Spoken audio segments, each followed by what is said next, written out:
If you are a Palestinian, no one wants you. Everywhere we go, it's war against us.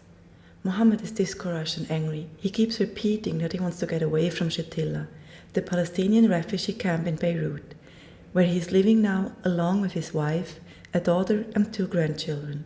He fled from a Damascus suburb 3 years ago and now dreams of Europe. In Lebanon, he feels like a prisoner. As a Syrian Palestinian, here it is hard for him to find a job and he has to live in a 2-room house, while in Syria he had a big house, a well-paid wage, and he had built a good life. He cannot resign himself to have suddenly lost what he had got in 30 years of sacrifices.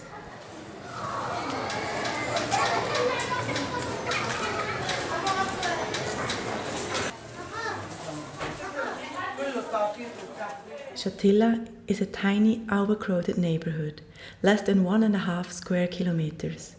Approximately 23,000 people are living in such a maze of alleys, with electric cables dangling from the building, poor services, the garbage at each corner, and widespread poverty.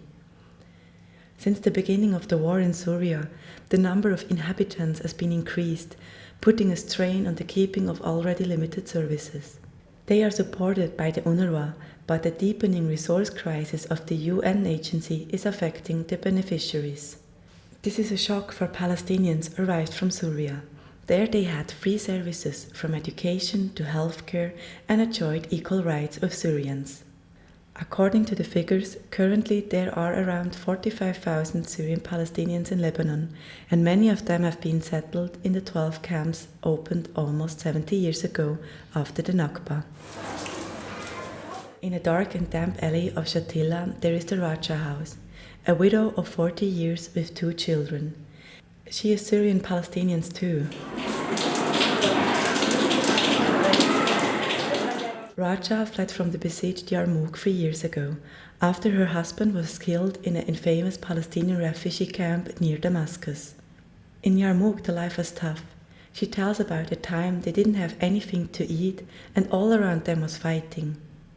She was pregnant when she escaped from Syria, and her 3-year-old daughter, Mariana, has born in Lebanon. But in Shatila, it is difficult to get by too. The money is never enough. She has no job, and she is living from the UNRWA and other association support. Raja doesn't dream of Europe as Mohammed. She wants to go back to Syria. For her, Shatila is just a safe place to wait before she can return home.